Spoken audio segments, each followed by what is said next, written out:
Surah Al-An'am ayat 1.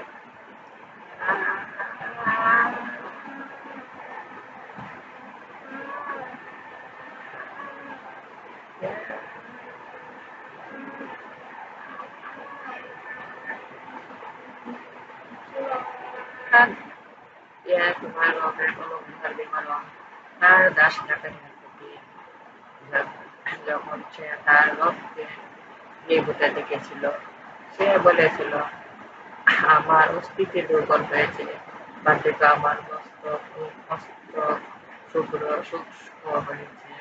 হে আমার রব, তোমাকে ডেকে আমি কখনো ব্যর্থ কাম হইনি। আমি আশঙ্কা করি আমার সহোদরেরা ধর্মকে ধ্বংস করবে এবং আমার স্ত্রী বান্দা, সুতরাং তুমি আমাকে উত্তরাধিকারী দান করো, এই যে আমার এবং ইয়াকুবের বংশ উত্তরসূরি হবে, এবং হে আমার রব, তাকে করো সন্তোষ ভাজন। হে জাকারিয়া, আমি তোমাকে এক পুত্রের সংবাদ দিচ্ছি, তার নাম হবে ইয়া ইয়া। পূর্বে আমি কারো এই নামকরণ করিনি। সে বলল, হে আমার রব, কেমন করে আমার পুত্র হবে, যখন আমার স্ত্রী বান্দা ও আমি বার্ধক্য শেষ সীমানা উপনীত।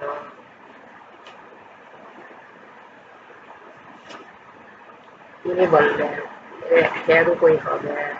তোমার রব বললেন, এ আমার জন্য সহজ।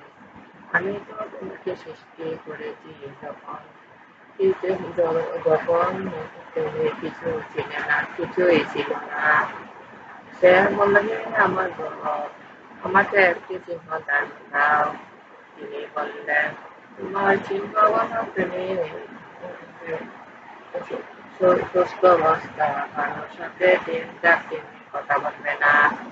অতঃপর সে কক্ষ হতে বেরিয়ে তার পুত্রের কাছে গেল ও ইঙ্গিতে তাদেরকে সকাল সন্ধ্যা আল্লাহকে স্মরণ করতে বলল। হে ইয়া, এর গ্রন্থবিদতার সঙ্গে গ্রহণ করো। আমি তাকে শৈশবে দিয়েছিলাম না, এবং আমার পক্ষ হতে কোমলতা ও পবিত্রতা দিয়েছি। সে ছিল সাবধানী, পিতা অনুগত, এবং সে অবাধ্য ছিল না। তার প্রতি শান্তি যেদিন সে জন্মগ্রহণ এবং যেদিন সে মৃত্যুবরণ করে, এবং শাস্তি থাকবে যেদিন সে পুনরুত্থিত হবে। বর্ণনা না করে এ গ্রন্থে উল্লেখিত মরিয়ম মরিয়মের কথা, যখন সে পরিবার হতে সরে পূর্ব দিকে এক স্থানে আশ্রয় নিল, পরে সে নিজের ধর্মের করার জন্য দায় করল। অতঃপর আমি তার নিকটকে রাস্তায় পাঠালাম, সে তার নিকট মানবাগতি প্রকাশ প্রকাশ করল। মরিয়ম বলল, আমি তোমার মধ্যে দয়াময়ের শরণ নিচ্ছি, যদি তুমি আল্লাহ বেরো হও। সে বলল, আমি তো তোমার ধর্মের প্রতি তোমার এক পবিত্র পুত্র দান পুত্র তোমাকে এক পবিত্র পুত্র দান করতে। মরিয়ম বলল, কিরূপে আমার পুত্র হবে, যখন আমাকে কোনো পুরুষ স্পর্শ করেনি বা আমি ব্যভিচার করিনি। সে বলল, এরূপ হবে, তোমার রব বলেছে আমার জন্য সহজ, এবং আমি তাকে সৃষ্টি করব মানুষের জন্য এক নিদর্শন, ও মানুষ আমার রহমত ছিল। এতে তুই এক স্থির ব্যাপার। অথবা তার গর্ভে সন্তান স্থির হলো ও তৎসহ সে এক দূরবর্তী স্থানে চলে গেল। প্রসব বেদনা তাকে খেজুর বৃক্ষ তলে আশ্রয় দিতে বাধ্য করল। সে বলল, ভাই, এ পূর্বে আমি যদি মরে যেতাম এবং মানুষের স্থিতি থেকে বিরক্ত লাগতাম। তার নিম্ন পার্শ্ববর্তী ফেরেশতার ডাক আসলো, দুঃখ করো না। সৃষ্টি করেছেন তোমার নিজ দিয়ে তোমার রবের মহর। তুমি খেজুর বৃক্ষের কাণ্ডে নাড়া দাও, উহা তোমাকে সুপক্ষ তাজা খেজুর দান করবে। আহার করো, পান করো ও চক্ষু জোড়াও। মাসের মধ্যে কাউকে যদি তুমি দেখো তখন বলো, আমি আল্লাহর উদ্দেশ্য মৌনলতা বলম্বর মানত করেছি। সুতরাং আমি কোনো মানুষের সাথে কথা বলবো না। অতঃপর সে তার গোত্রের কাছে সন্তানকে নিয়ে হাজির হলো। ওরা বলল যে, মরিয়ম, তুমি কি অদ্ভুত কাণ্ড করেছ? হে হারুন ভাগ্নে, তোমার পিতা অসৎ ছিল না এবং তোমার মাতাও ব্যভিচার ছিল না। তখন মরিয়ম ইঙ্গিতে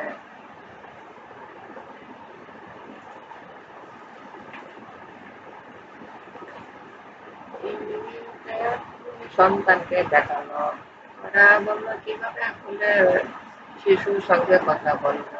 সন্তান বলল, আমি তো আল্লাহর দাস, তিনি আমার গ্রন্থ দিয়েছেন ও নবী করেছেন, সেখানে আমি তাকি না কেন সেখানে আমি তাকি না কেন তিনি আমাকে বরকত করেছেন এবং নির্দেশ দিয়েছেন, যতদিন জীবিত থাকি ততদিন নামাজ ও যাকাত আদায় করতে এবং আমার মায়ের অনুগত থাকতে, এবং তিনি আমাকে অমুখায়িত করেননি।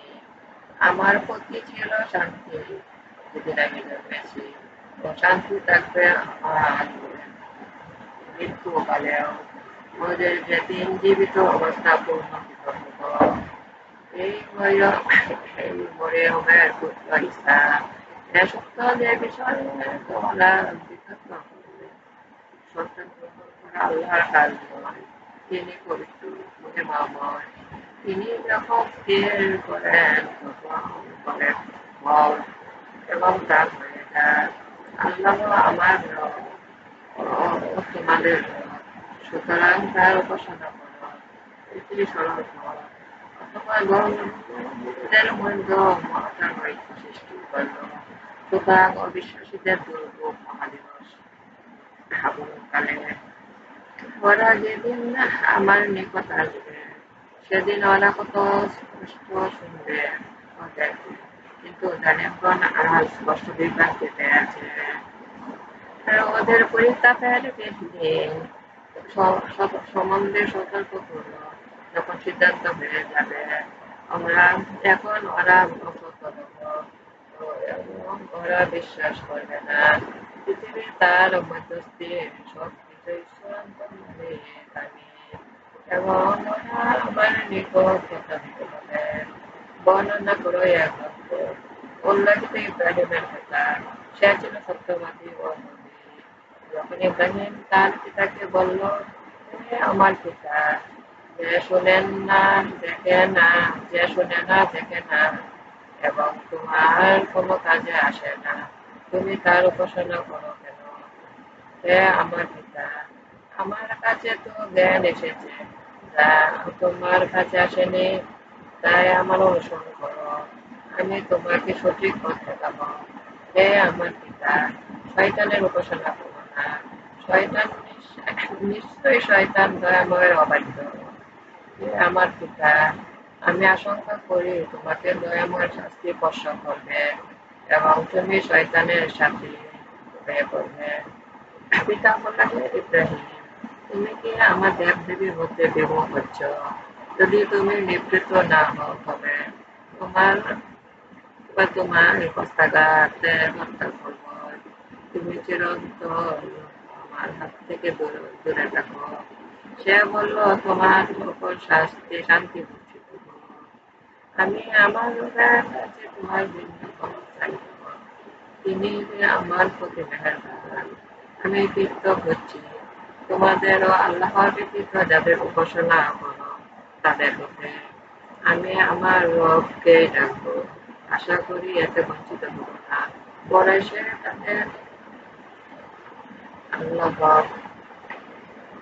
ভিন্ন তাদের তাদের উপাস্যদের প্রতি বিদ্রোহ করলে আমি তাকে ইসহাক করে ইয়াকুব দান করলাম এবং প্রত্যেককে নবী করলাম এবং তাদের আমি আমার অনুগ্রহ দান করলাম আর তাদের দিলাম সমস্ত শক্তিতে বর্ণনা করে কিতাবের ভাষা দেখানো সে ছিল বিশুদ্ধ চিত্ত এবং সে ছিল রাসূল ও নবী তাকে আমি তোর পর্বতের নাম দ্বীপ হতে রাখলাম এবং আমি গোপন তথ্য প্রকাশে তাকে নিকটবর্তী করলাম আমি নিজে অনুগ্রহ তার ভাইকে হারুনকেও নবীরূপে তাকে দিলাম সে কিতাব অনুযায়ী ইসমাইলের বর্ণনা করো সে ছিল ওয়াদা পালনে সত্যাশ্রয়ী এবং সে ছিল রাসূল সে তার পরিবারগণকে নামাজ ও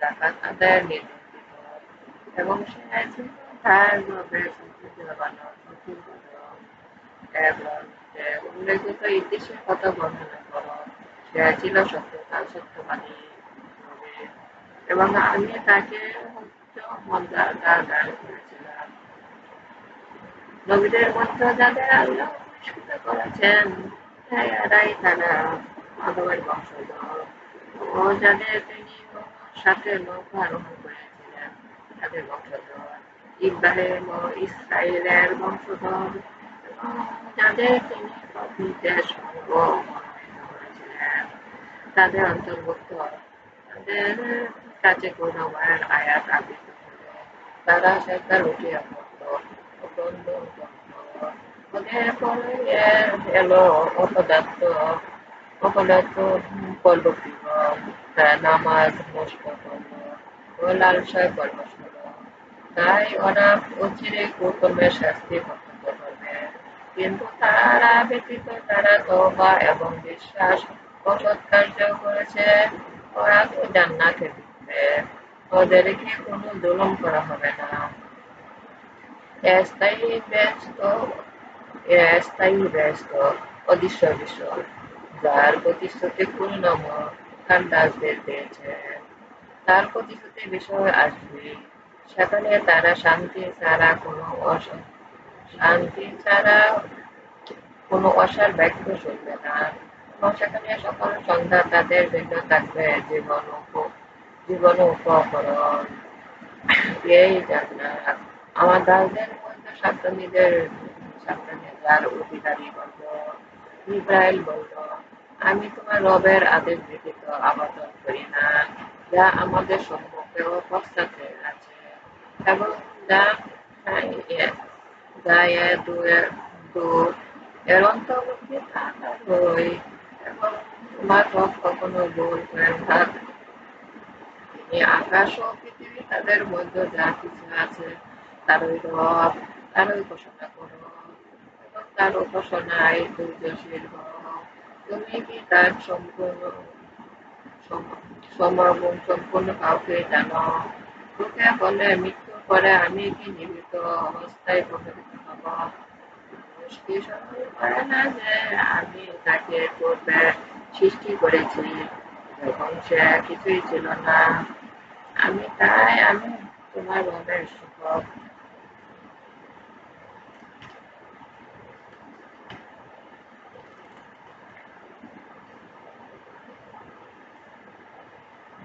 ওদের শয়তান অংশ একত্রে সমবেত করব পরে নদী গেল পরে ওদের জাহান্নামের চতুর্দিকে উপস্থিত করব ওরা প্রত্যেক দলের মধ্য থেকে আল্লাহর প্রতি অবাধ্য আমি তাকে টেনে বের করবই করবই ওদের মধ্যে যারা জাহান্নামের অধিকতর যোগ্য আমি তো তাদের বিষয়ে ভালো জানি এবং তোমাদের বিরোধের ওপর দিয়ে যেতে হবে তোমার রব হবে সিদ্ধান্ত ওরা আমি মুত্তাকিদের উদ্ধার করব এবং জালিমদের সেখানে নতুন অবস্থা রেখে দেব ওদের নিকট আমি স্পষ্ট আয়াত আবৃত্তি বলেন বিশ্বাসীদের বলেন নূতনের মধ্যে কোনটি মর্যাদা শ্রেষ্ঠতর এবং বিষয়টা কোনটি উত্তম ওদের পূর্বে কত মানব গোষ্ঠীকে বিনাশ করেছি, যারা ওদের অনেক সম্পদ বাংলাদেশ থেকে শেষ করেছিল। ওরা যারা বিভ্রান্তিতে আছে, আল্লাহ তাদের প্রচুর অবকাশ দেবেন, যতক্ষণ না তারা সেটি দেখবে যে বিষয়ে তাদের সতর্ক করা হচ্ছে, তা শাস্তি হোক বা কিয়ামত হোক, পরে তারা জানতে পারবে কে কোনটা যায় নির্দিষ্ট এবং শক্তিতে দুর্বল। এবং যারা সৎ পথে চলে, আল্লাহ তাদের পথ নির্দেশ বৃদ্ধি দান করেন। এবং সৎকর্ম যা ক্ষণস্থায়ী, তা তোমার রবের পুরস্কার প্রাপ্তির জন্য শ্রেষ্ঠ এবং প্রতিদান হিসাবে শ্রেষ্ঠ। তুমি কি দেখছো ওকে যে আমার নির্দেশাবলী প্রত্যাখ্যান করে এবং বলে আমাকে মাল ও সন্তান দেওয়া হবে, সে কি উদ্দেশ্য অবহিত হয়েছে বা দয়াময়ের প্রতিশ্রুতি লাভ করেছে? এরা সত্য নয়। তারা যা বলে আমি তা লিখে রাখবো এবং তাদের শাস্তি বাড়তেই থাকবে। সে যা বলে তা আমার অধিকারে থাকবে এবং সে একাকী আমার কাছে আসবে। তারা আল্লাহ ছাড়া অন্য কোনো উপাস্য গ্রহণ করে যাতে তারা তাদের সহায় হয় না, এ ধারণা অবাস্তব। ওরা তাদের উপাসনা অস্বীকার করবে এবং তাদের বিরোধী হয়ে যাবে। তুমি কি দেখো না যে আমি কাফেরদের নিকট তাদের মন্দ কাজে উৎসাহ দেওয়ার জন্য শয়তানকে পাঠিয়েছি? তাদের বিষয়ে তাড়াতাড়ি করো না, আমি সংখ্যা গুনেছি। যেদিন আমার মুত্তাকিদের অতিথি রূপে জড়ো করব এবং পাপীদের তৃষ্ণার্ত অবস্থা জাহান্নামের দিকে হারিয়ে নিব। সে ধর্মের মধ্যে অদান গ্রহণ করেছে, সে ছাড়া অন্য কারো সুপারিশ করার ক্ষমতা থাকবে না। তারা বলে আল্লাহ সন্তান গ্রহণ করেছেন। তোমরা তো এক অদ্ভুত কথা সৃষ্টি করেছ, যার জন্য হয়তো আকাশ বিচ্ছিন্ন হবে, পৃথিবী বিচ্ছিন্ন হবে, পর্বতমণ্ডলী চূর্ণ বিচ্ছিন্ন হবে। তারা দয়াময়ের প্রতি সন্তান আরোপ করে। সন্তান গ্রহণ করা দয়াময়ের জন্য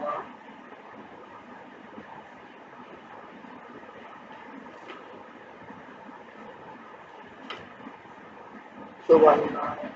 সন্তান গ্রহণ দয়াময়ের জন্য সুবর্ণ। আকাশমণ্ডলী ও পৃথিবী এমন কেউ নেই যে দয়াময়ের কাছে দাসরূপে উপস্থিত হবে।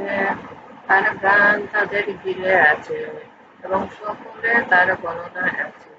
কিয়ামতের দিন ওদের সকলেই তার কাছে নিঃসঙ্গ হয়ে আসবে। যারা বিশ্বাস করে ও সৎকর্ম করে, দয়াময় তাদের ভালোবাসা দিবে। আমি তো তোমার ভালোবাসায় আমি তো তোমার ভাষায় কোরআনকে সহজ করেছি, যাতে তুমি তার দ্বারা সাবধানীদের সুসংবাদ দাও। আমি তো তোমার ভাষায় কোরআনকে সহজ করেছি, যাতে তুমি তার দ্বারা সাবধানীদের সুসংবাদ দাও এবং কলহকারীদের সতর্ক করো। তাদের পূর্বে আমি কত দলকে বিনাশ করেছি। তুমি কি তাদের মধ্যে কাউকে দেখতে পাও বা তাদের সাড়া শুনতে পাও?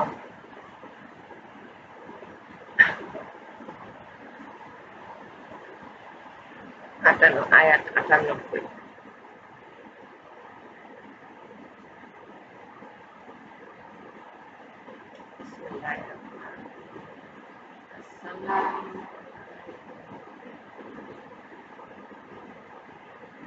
আমার নামাজ, আমার ঘোষণা, আমার জীবন, আমার পালন উৎসবের মতো আমি আল্লাহর কাছে আত্মসমর্পণ করেছি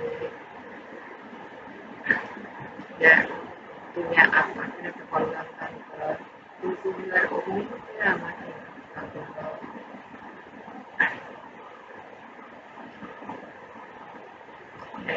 হে আমার রব, আমাকে কল্যাণের দিকে তাকিয়ে করো, কল্যাণের দিকে বের